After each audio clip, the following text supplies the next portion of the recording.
মুসা পয়গম্বর আল্লাহর কাছে কয়, আল্লাহ আমার সাথে জান্নাতে যে বসবাস করবে ওই লোকটারে দেখা দাও। আল্লাহ পাক বললেন, মুসা পয়গম্বর বাজারের মধ্যে যায় তুমি একজন কসাই লোকের সাথে দেখা হবে, ওই লোকটা তোমার সাথে জান্নাতে বসবাস করবে। কসাই লোকের সাথে মুসা পয়গম্বরের দেখা হয়ে গেল। এবার লোকটাকে বললে, ভাই আমি মুসাফির, আমি আপনার বাড়ির মেহমান হব। আমি মেহমানের মেহমানদারি করাই তো আমার দায়িত্ব, চলেন আমার বাসায় চলেন। কসাই লোকটা মুসা পয়গম্বরকে নিয়ে গেল। নিয়ে যাওয়ার পর ঘরের ভিতরে দেখে কিছু বাচ্চা কাচ্চা আর একজন বৃদ্ধা মহিলা। ওই বৃদ্ধা মহিলাকে নিজে খাওয়ায়, নিজে রান্না করিয়া মা বাবাকে আগে খাওয়ায়, ছেলে সন্তানকে আগে না খাওয়ায়া ওই মা বৃদ্ধা মাকে খাওয়ায়। এবার মুসা পয়গম্বর বললেন, ও ভাই তুমি এই কাজ কয়দিন যাবত করো? আমি 40 বছর যাবত আমি আমার মার খেদমত করি। আমার মা আমারে দোয়া দিবেন, ওই যুগের সবচেয়ে বড় পয়গম্বর মুসা পয়গম্বরের সাথে যেন জান্নাতে আল্লাহ তোমারে বসবাস করান। আমার মার দোয়ার বদৌলতে আল্লাহ হয়তো আপনার সাথে আমারে জান্নাতে বসবাস করাইবেন। মুসা পয়গম্বর বলতেছেন, তোমার মার দোয়া আল্লাহ কবুল করে নিয়েছেন, তোমারে আমার সাথে আল্লাহ জান্নাতে বসবাস করাইবেন। জুড়ে চিল্লা কন্যা সুবহানাল্লাহ। আরেকটা যুবক, ওই যুবক যে তার মাকে জঙ্গলার ভিতরে বাঘের মুখের মধ্যে রেখে আছে। এখন মা কয়, বাবা রে সারাটা জীবন আমি কত লোক মা খাওয়াইলাম, আজকে তুই বুঝি আমারে বাঘের মুখের মধ্যে দিয়া চলে যাইতেছস। মা হাউ মাউ করে কান্দে। একটু দূর যাইতে নদীর মধ্যে যখন লঞ্চের মধ্যে উঠছে, লঞ্চের মধ্যে বিশাল ঝড় তুফান শুরু হয়ে গেছে। মা দোয়া করতেছে, আয় আল্লাহ আমার সন্তানের জানি কি হবে, আমারে নারাজ কইরা গেছে, আমারে কান্দায়া গেছে, এই মুহূর্তে আমার সন্তানের কি জানি হয়ে যাবে। লঞ্চের ভিতরে উঠান পাতান শুরু হয়ে গেছে, বিশাল ঝড় তুফান। মার দোয়া আল্লাহ কবুল করছে। তিন শ্রেণীর দোয়া আল্লাহ ফিরায় দেয় না, মা বাবার দোয়া বদ দোয়া নেক দোয়া আল্লাহ ফিরায় দেয় না। মার দোয়া কবুল হয়ে গেছে, সাথে সাথে আল্লাহ ঝড় তুফান বৃষ্টি বন্ধ করিয়া দিয়েছেন। আমার প্রাণের ভাইয়েরা, মা তো মা, মার মতো দরদি কেউ দুনিয়াতে নয়, পৃথিবীতে মায়ের মতো আপন কেউ হবে না। তোমরা কোনদিন মায়েরই মনেতে কষ্ট দিও না, ও তোমরা কোনদিন বাবারই মনেতে কষ্ট দিও না। কত পাপী এমন আছে মাকে কষ্ট দিয়ে, মায়ের মনে কষ্ট দিয়ে অভিশাপ নেয়। মায়ের মনে কষ্ট দিলে খোদা যে সহে না। তোমরা কোনদিন মায়েরই মনেতে কষ্ট দিও না, তোমরা কোনদিন বাবারই মনেতে কষ্ট দিও না। 10 মাস 10 দিন গর্ভে ধরে মায়ে জননী তোমায় আমায় করেছে লালন, এই যে ধরনী। ওরে সে কথা কি বন্ধু তোমার মনে পড়ে না? তোমরা কোনদিন মায়েরই মনেতে কষ্ট দিও না।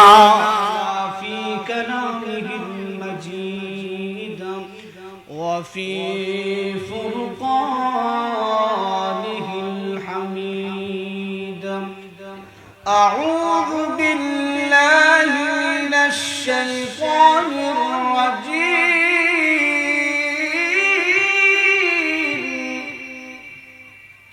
بسم الله الرحمن الرحيم.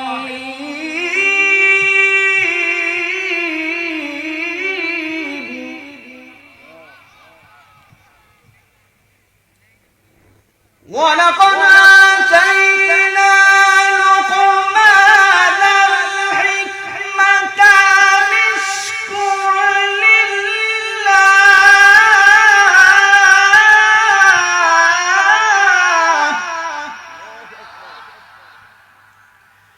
ومن يشكر فإنما يشكر لنفسه ومن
ووصينا الإنسان بوالديه حملته أمه وهنا على وهن وفصاله في عامين أن اشكر لي ولوالديك إلي المصير. وقال النبي صلى الله عليه وسلم من مات لا يشرك بالله دخل الجنة. وقال النبي صلى الله عليه وسلم رضا الرب في رضا الوالد وسخط الرب في سخط الوالد، أو كما قال النبي عليه الصلاة والسلام. الحمد لمن قدر خيرا وخبالا، الحمد لمن قدر خيرا وخبالا، والشكر لمن صور حسنا وجمالا، والشكر لمن صور حسنا وجمالا.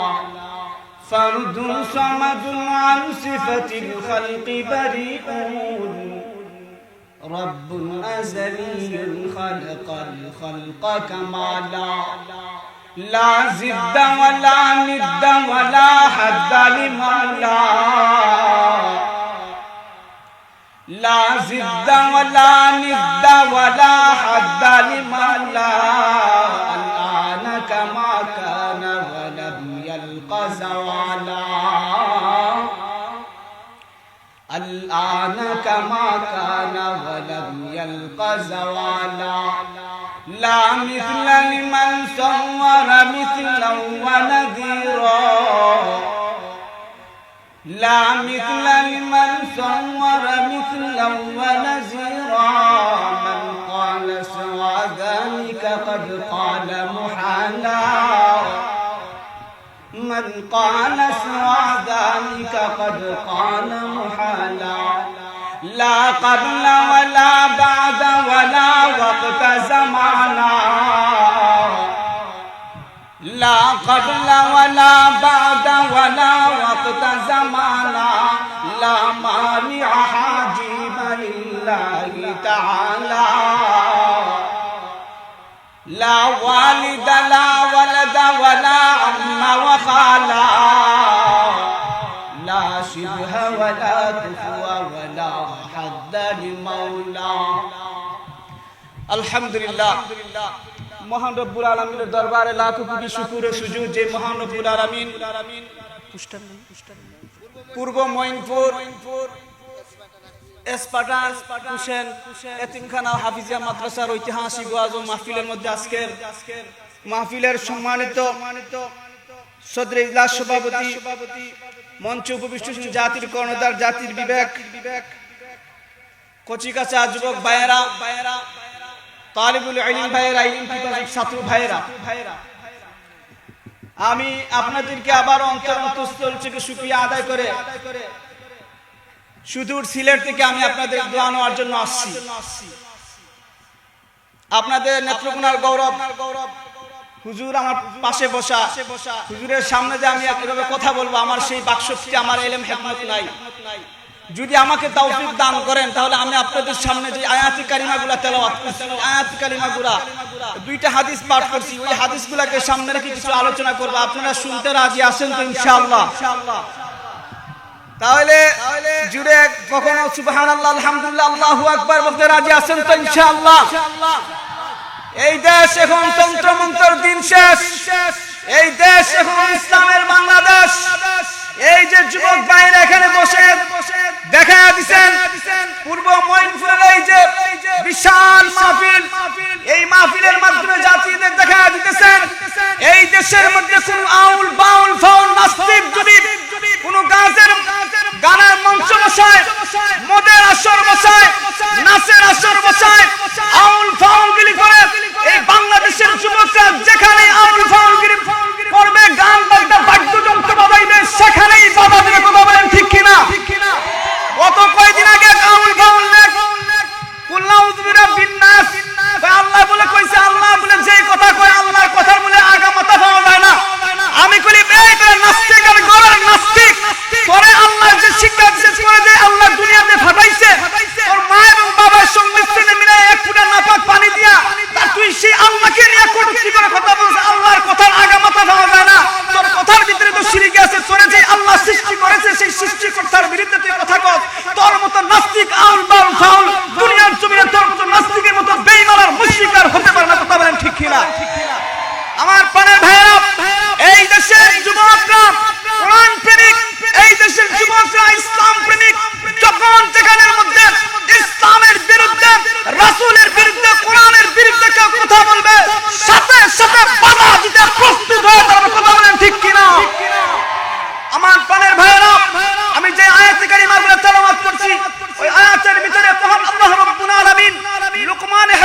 সুবহানাল্লাহ। ولقد آتينا لقمان الحكمة أن اشكر لله। আল্লাহ পাক রব্বুল আলামিন বলেন, আমি আমার লুকমানকে ইলম হিকমত দান করেছি।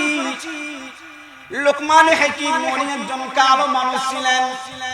উনি আইয়ুব আলাইহিস সালাতু ওয়াস সালামের ভাগিনা ছিলেন। দাউদ আলাইহিস সালামের জামানা পর্যন্ত তিনি ফতোয়া দিতেন। লুকমান হাকিম ওনার বানর বন্ধু জিজ্ঞাসা করে, আমি তো সারা জীবন রাখালগিরি করলাম, রাখালে রয়ে গেলাম, আপনি এত সম্মানে কেন সম্মানিত হলেন?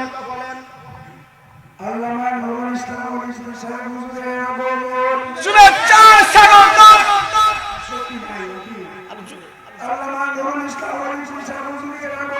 শুভেচ্ছার স্বাগতম। আল্লাহু আকবার। সফল হোক, সফল হোক।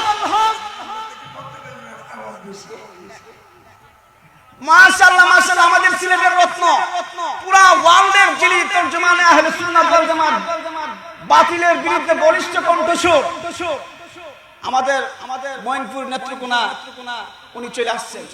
আপনারা খুশি না বেজা?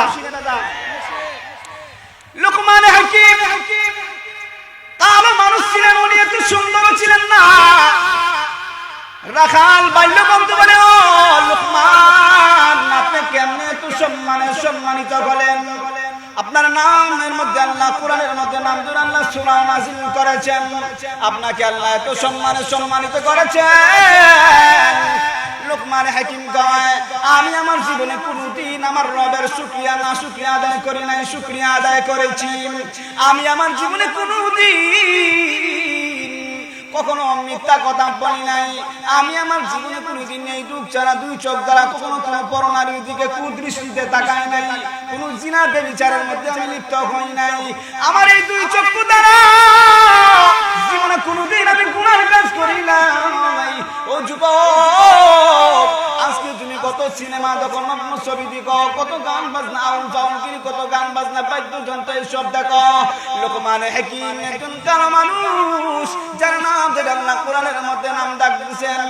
আমার প্রাণের ভাইরা, ও পূর্ব মঈনপুরবাসী, নেত্রকোনাবাসী মুসলমানরা, ভালো করে মনোযোগ দিয়ে শোনো। আমার আল্লাহ লুকমান হাকিমের কথা গুণা তুলনা ধরলেন। আমার আল্লাহ লুকমান হাকিমকে বলেন, ওয়ালাকাদ আতাইনা লুকমানাল হিকমাতা আন ইশকুর লিল্লাহ। আমার লুকমান আমার শুকরিয়া আদায় করেন। ওয়া মান ইয়াশকুর ফাইন্নামা ইয়াশকুরু লিনাফসিহি ওয়া মান কাফারা ফাইন্নাল্লাহা গানিয়্যুন হামিদ। ওয়া ইয ক্বালা লুকমান লিবনিহি,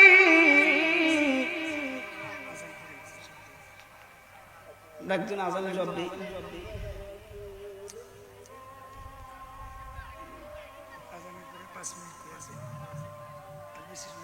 হাকিম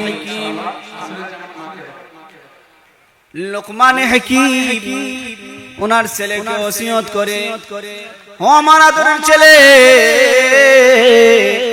তুমি আল্লাহর সাথে কখনো ইবাদত বন্দেগী করতে যায় শিরক স্থাপন করবা না।